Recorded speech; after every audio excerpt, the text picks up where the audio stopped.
Hello, and welcome to Tech Latest by Nikkei Asia, where we bring you the freshest updates from the technology sector in Asia. Every episode, one of our reporters from the region will be filling us in on the tech news on their radar, from semiconductors in China to space travel in Japan to startups in Indonesia. From Nikkei Asia's Tokyo headquarters, I'm Alice French. In this episode, my colleague Jada Nagumo is talking to Annie Cheng Ting-Fang, our tech correspondent from Taipei, about the latest developments surrounding the global semiconductor industry.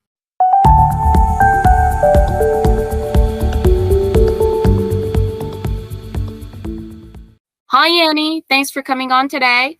Thank you very much, Jada, for having me. So it's not that surprising, but the global chip war is continuing to intensify. Washington's tightening its grip on semiconductor exports, while just this week, China announced that it will restrict exports of rare earths. Washington's new export rules will take effect in less than a week.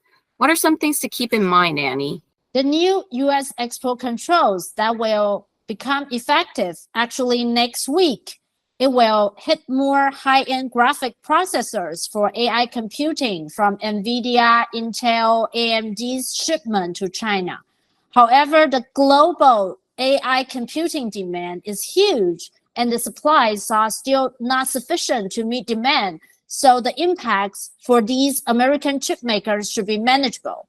Also, it will depend on whether the U.S. grants some export control licenses, because from Nikkei Asia's analysis, all of the U.S. semiconductor equipment makers, Lam Research, Applied Materials, and KLA, which was impacted most severely during the last October 7th export control in 2022. Also, their revenue percentage from China rebounded quite a lot in the most recent quarter. China was still their most important market. I see. And this will definitely hit Chinese companies as well, right? The new export control will definitely hit and delay China's AI ambition and increase their training cost and time.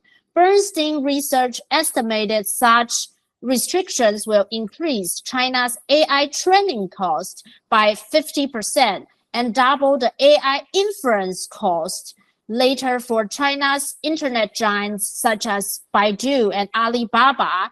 This is because those companies will need more chips to obtain an equivalent amount of computing power, which also means less energy efficiency as well, so more cost.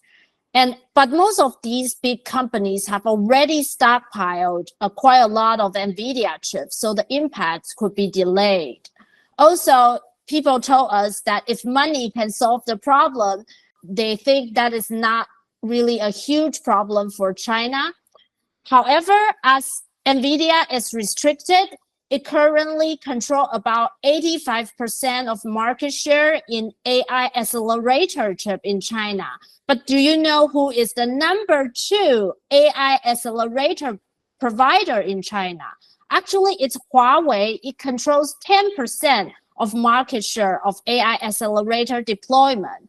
Huawei already had the big bet on its AI computing venture since 2018, and it has its own Ascend platform and chip for AI, and it claims that it already helped many industries from small manufacturing to financial services to science research to implement AI. So if their capacity allows, Huawei could also become an alternative if Chinese companies cannot get access to NVIDIA's chips.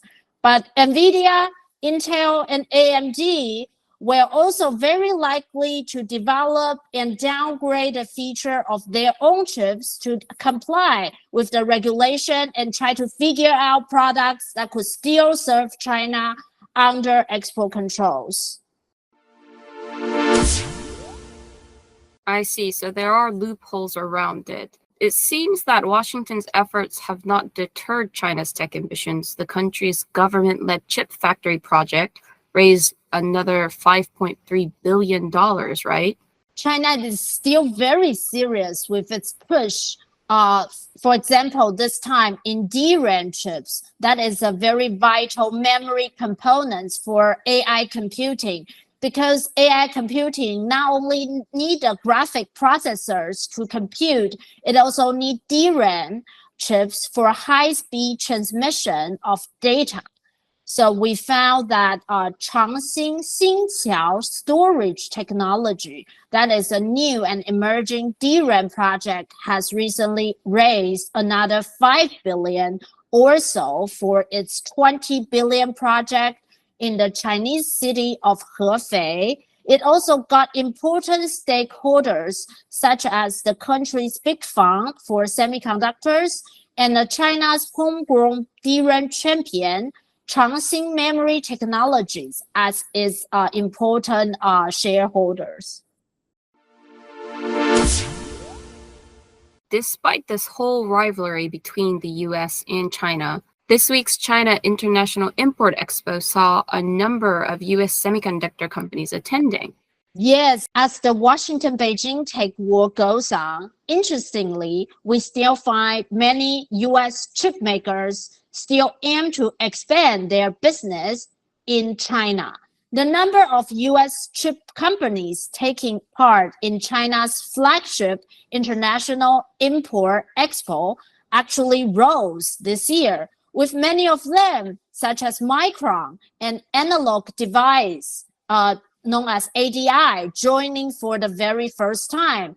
Actually, Micron is a prime example of a company caught up in geopolitics. China banned Micron from critical infrastructure in May, but its CEO traveled to the country at least twice, trying to alleviate the impact.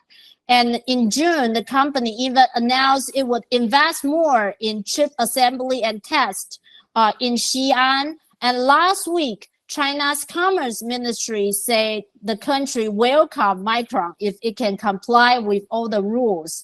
And also for the expo, others like Qualcomm, Intel, and Texas Instruments, which all participated last year, was also here this year as well. So executives say that it's difficult to abandon China market. The increasing participation from American chip makers in China underscore how difficult it is for them to decouple from the world's top semiconductor market.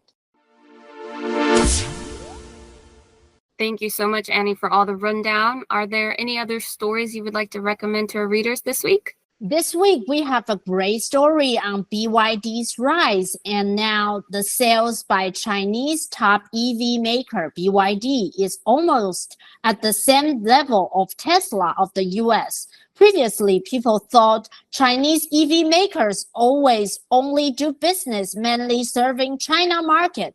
But totally no, BYD has claimed the title of best-selling EV brand in Thailand, Sweden, Australia, New Zealand, Singapore, Israel, and Brazil.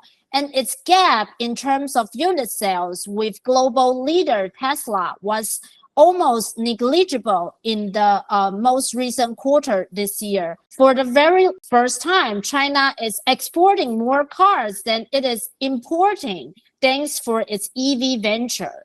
Also, don't miss out our story this week on the global heated race to put generative AI on devices, such as smartphones. Taiwan's top chip developer, MediaTek, announced a new 5G mobile chip with dedicated AI processor to handle generative AI computing on device, to write poems, to draw photos, and to edit photos for you. And Qualcomm also bet big on this. Intel and AMD also hope to put generative AI on PC. Yes, those are all very nice stories that you can check out on our website. And Annie, I heard you will be featured in a webinar soon. Yes, if you are interested in the ongoing geopolitical tension on chips, please stay tuned with us as we are hosting our popular Untold Story of Chip War with author Chris Miller and IDC expert Mario Morales. This time on November 21st. And this time we will talk more on AI and 2024 outlook. Thank you so much, Annie, and I hope to talk to you again soon. Thank you very much, Jada. That's all for this episode.